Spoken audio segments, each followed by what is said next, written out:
Lake के morning walkers की CM के पद पर शुभेंदु पहली पसंद। अस्पष्टता न्यूज के अपने रिपोर्टर है, पर बंगाल में भाजपा की प्रचंड जीत के बाद हमने नागरिक रिपोर्टर से लोगों की प्रतिक्रिया लेने का प्रयोग किया। वहीं सुरेंद्र सुराना ने मंगलवार को यह दायित्व संभाला। उनका कहना था कि वैसे तो भाजपा ने पूरे देश में 2014 में आगमन किया था, लेकिन बंगाल में कमल का सूर्योदय नहीं हुआ था, तो यह नया सूर्योदय एक अलग आनंद प्रदान कर रहा है। लेक के मॉर्निंग वॉकर्स ग्रुप में कई उद्योग जगत के लोग व अन्य बिजनेसमैन भी थे। सभी लोगों ने बंगाल में बीजेपी की जीत को लेकर काफी खुशी जाहिर की और लोगों में बहुत ही उत्साह का माहौल दिखा। वहीं बता दें कि सुरेंद्र जी के प्रतिक्रिया मांगने पर बसंत जी ने कहा कि अब बंगाल में बोलने की आजादी बहाल होगी। बंगाल का जैसे पुनर्जन्म हुआ है। मैं ये बोलना चाहूँगा भाई कि ये बंगाल का पुनर्जन्म हुआ है और अब बहुत कुछ बेसिकली चेंज होने वाला है। आपको क्या अपेक्षाएं हैं इस सरकार से?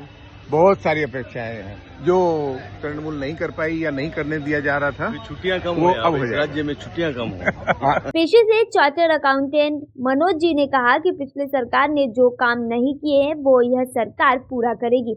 आपको कैसा लग रहा है? पहली बार लग रहा है राम राज्य आया है हमारे देश में। अच्छा, ऐसे लग रहा है बंगाल आजाद हुआ है। आजाद। आप क्या आजादी वाली फीलिंग को जो 1947 में महसूस उस समय तो मैं नहीं जन्मा था, बट ऐसे मेरे को लग रहा है कि भी पहली बार बंगाल आजाद हुआ है। आप सुनील जी, आपका कोई प्रतिक्रिया?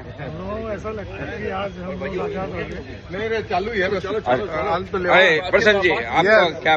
नवीन जी ने कहा कि यहाँ जो भी मुख्यमंत्री बने उसका हम स्वागत करेंगे। वैसे उन्होंने शुभेंदु अधिकारी के सीएम बनने का विरोध नहीं किया और कहा कि वे पार्टी के लिए अच्छे हैं तो उन्हें बनाया जाना चाहिए। लेक में प्रातः भ्रमण के लिए आए एक बंगाली दंपति ने कहा कि सच में बंगाल में एक बहुत बड़ा परिवर्तन हुआ है। बंगाल में पहले सीपीएम और बाद में दीदी ने खाया, अब बंगाल में नया सूर्योदय हुआ है। इन्होंने भी शुभेंदु अधिकारी को सीएम बनाने का पक्ष लिया। वहीं बता दें कि अग्रवाल जी ने बताया कि पश्चिम बंगाल में जैसे आजादी जैसा प्रश्न है, उन्होंने भी काफी मेहनत की और उन्होंने शुभेंदु को सीएम पद पर योग्य प्रत्याशी बताया। एक सज्जन ने राजबिहारी क्षेत्र के विकास की बात कही। सारे लोग जय श्री राम का जयकारा लगा रहे थे। लेक से प्रातः भ्रमण के बाद वे महानगर के JW मैरियट होटल के पास अनासा अपार्टमेंट में आए।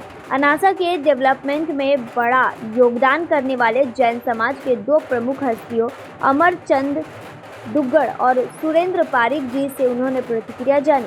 वहीं बता दें कि अमरचंद दुग्गड़ ने कहा कि मैं राजनीति में रुचि नहीं रखता, पर कुछ समय से ऐसा लग रहा था कि व्यवसाय में बाधाएं आ रही है और भाजपा के आने से हमारे व्यवसाय में भी प्रगति होगी। ये महेंद्र जी हमारे खारूपेटिया के दामाद जी है। मैं इनको शुभकामना देता हूँ कल बीजेपी की विजय पर।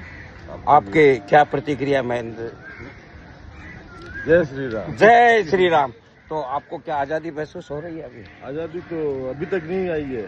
अब आएगी कब? नहीं आएगी नहीं। आजादी जब तक पार्लियामेंट ये रहेगी ये नहीं आएगी। उन्होंने भी श्री पारिक जी के घर पर सोमवार को झालमुड़ी का आनंद उठाया। वहीं बता दें कि पार्टी में 40-50 लोगों के शामिल होने की भी चर्चा की। सुरेंद्र पारिक ने कहा कि शुभेंदु जी ने काफी मेहनत की है और उन्हें सीएम बनाया जाना चाहिए। वैसे भाजपा का बंगाल में आना बहुत जरूरी था। इस बातचीत में प्रसन्न दुग्गड़, शशि सुराना, राजश्री दुग्गड़, अशोक वैद, किशोर चक्रीवाल, संदीप पहाड़िया, नवीन वैद, मनोज कोठारी, सुनील सेठिया, विजय दलाल ने भी हिस्सा लिया। सुनील जी, आप भी सुन रहे हैं। सुनील जी, मुख्यमंत्री अभी स्थिति में कह पाना मुश्किल है, because first time BJP state में जीती है। अब कौन कितना कार्यरत होगा, किस काम के लिए परफेक्ट होगा, ये मेरे लिए कह पाना बहुत मुश्किल है। जो भी हो एक कड़ा नेता आए ताकि जो ये दूसरे उपद्रव में जो मचा रहे हैं उनको ठंडा करें। आपके हिसाब से शुभेंदु जी के बारे में आपका क्या ख्याल है? मैं देखिए शुभेंदु जी को कभी नजदीक से इतना समझा नहीं हूँ, बट अगर वो पार्टी के लिए अच्छे हैं, बंगाल के लिए अच्छे हैं तो जरूर आए बने। बाबू, आपने शुभेंदु जी को प्रचार करते हुए देखा। ममता दीदी के अगेंस्ट में जिस धुआंधार प्रचार उन्होंने किया, तो क्या आपके हिसाब से नहीं लगता कि वो मुख्यमंत्री के प्रबल दावेदारों में होने चाहिए? वन ऑफ द बोल सकते हैं, लेकिन मैं चाहता हूँ कोई योगी या हेमंत बिस्वा जैसा पहले 5 साल के तो वही आए। तब आपको मैं याद दिला दूं, कल उन्होंने कहा है हेमंत के जैसे ही कि मियाँ माँ के वोट देना है, और वो वही शैली में बात कर रहे हैं। और ममता दीदी को उसी के गढ़ में हराने के बाद में हम लोगों का विश्वास उन पे जमना चाहिए, उनको मौका देना चाहिए कि नहीं। और मैंने सुना है कि वो बैचलर भी है। आपका विचार में आपको कैसा लग रहा है अभी? बहुत ही अच्छा। लाइफ ज्यादा भारत का आजादी तो शायद आपने भी नहीं देखा था, नहीं तो अभी आपको आजादी जैसा आजादी मिले। के बाद बीजेपी आया, कांग्रेस खा लिया, सीपीएम खा लिया, तृणमूल तो खा लिया, अभी होगा। सब लोग दीदी से सहमत है क्या? ওদের আমাদের জনসংখ্যা হচ্ছে হিন্দুদের জনসংখ্যা হচ্ছে পশ্চিমবাংলায় 70, ওরা 30, ঠিক 30 নিচেই ঠিক পেয়েছে। 30 দরকার ভোট নেই, দিয়েছে, আমার সনাতনী হিন্দুরা হিন্দু ভোট ভোট দিয়েছে, দিলেই হলো, ব্যাস। হিন্দুরা যে ভোট দিয়েছে 70%। अच्छा, मुख्यमंत्री हिसाब से शुभेंदु अधिकारी যা খেটেছে একদম উনি উচিত পাওয়া দরকার। একদম শুভেন্দু না হলে পশ্চিমবাংলাতে আর বিজেপি যা আসতে পারত মমতা না। ব্যানার্জির টক্করে যা উনি একদম, দিয়েছে, একদম। He is the only candidate whom we have। ও তো বলে কয়ে প্রাক্তন করেছে। जय श्री राम, जय जय श्री राम, जय श्री राम, बोले तो। कैसा लग रहा है केजरीवाल जी? आप तो बैरिस्टर रहे हुए हैं, आपके हिसाब से कैसा लग रहा है अभी? लो अब बांटो। माने बहुत अच्छा लग रहा है। और हम तो ये भगवान 7 दिन से पढ़ रहे हैं कि कोई हमको पीटे, साला कोई पीटा नहीं। अच्छा, आपने तो आजादी 1947 देखा है, आपने तो 1947 देखा है। हाँ। उस दिन जो आजादी महसूस हुई थी उससे बेसी लग रहा है, उससे बेसी लग रहा आज है। अपने वेस्ट बंगाल वासियों को उससे बेसी अच्छा लग रहा अच्छा, आपने नई बताया, सुबह आई है, नई सुबह। एकदम। शुभेंदु अधिकारी बहुत ममता को टक्कर दिए। इतना राजी तो भाई जी को भी आने भी दिन भी को नहीं है, आज इतना राजी है। फूलो बोले जोगी जैसा है शुभेंदु अधिकारी कि हमने दिया है। हमने सुना था कि लोहे को छूने से सोना, पारस पत्थर लोहे को छूता है तो सोना हो जाता है। उन्होंने झालमुड़ी को छुआ, और हमारे ये बैरिस्टर साहब कहते हैं कि हम झालमुड़ी का शोरूम बनाएंगे। बताइए इससे बढ़िया और क्या? इन्हें भी कर दे, इन्हें भी कर दे। सीधा का ये देखो, ये कब करेगा? नहीं ये तो बताइए। अमित शाह कब करेंगे उनको? मोदी जी भी सीधा को उल्टा। माने बोलिए भाई साहब, जय श्री राम, जय श्री राम, जय जय श्री राम। लेक से अभी रिटर्न आया हूँ हमारे अनासा अपार्टमेंट में।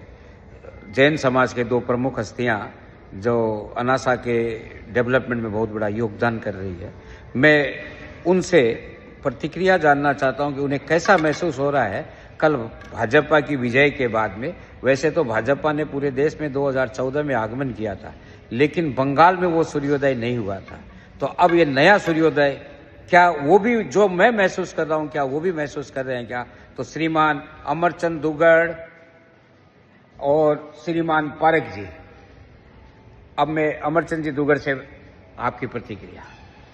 देखिए, ऐसा है, हम तो बचपन से कभी राजनीतिक किया नहीं, नई आइडिया है, लेकिन इस बार का पता नहीं क्या है, शुरू से ऐसा लग रहा था कि कैसे न कैसे करके बीजेपी का आना बहुत ज़रूरी है, क्योंकि कारोबार भी उसमें इफेक्ट हो रहा था और बहुत दिक्कतें भी आ रही थी। तो बीजेपी का आना अपने आप में एक बहुत अच्छा संकेत देश के लिए हुआ है, और बीजेपी के राज में हम लोग आगे से आगे तरक्की करें। सुरेंद्र जी हमारे मित्र हैं, इधर हमारे लक्ष्मीपति बापना है, जिन्होंने कल धमाकेदार पार्टी घर में मूडी पार्टी रखी थी, जाल मूडी पार्टी, और कम से कम 30, 35, 40 आदमियों का समूह एक साथ हो करके वो पार्टी का आनंद लिए। उनको भी बहुत बहुत धन्यवाद। और अमरचंद जी भी मेरी तरह एग्रीड है कि शुभेंदु अधिकारी ने बहुत ही मेहनत की है और ममता को कड़ी टक्कर दी है। न केवल टक्कर, उन्होंने भवानीपुर में उन्हें हराया भी है। तो हम मोदी जी से भी अनुरोध करेंगे ऐसे जुझारू लीडर को ही मुख्यमंत्री बनाए। मेरे साथ अमरचंद जी भी एग्रीड है, क्यों है ना एग्रीड? एकदम बिल्कुल। और अब पारक जी भी अपने विचारों के साथ। नमस्ते, बहुत ही बढ़िया हुआ है, इन्होंने अच्छी मेहनत की है शुभेंदु जी ने। बीजेपी का आना बंगाल में बहुत ज्यादा जरूरी था।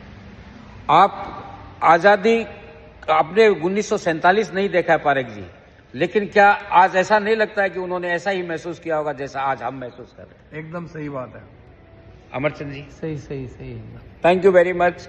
मैं सुरेंद्र सुराना जैन समाज का प्रतिनिधित्व करता हूं। ताज़ा तरीन खबरों और ब्रेकिंग न्यूज के लिए बने रहिए स्पष्टता न्यूज के साथ। ज़्यादा से ज़्यादा खबरों के लिए बेल बटन दबाकर लाइक, शेयर और सब्सक्राइब करें स्पष्टता न्यूज।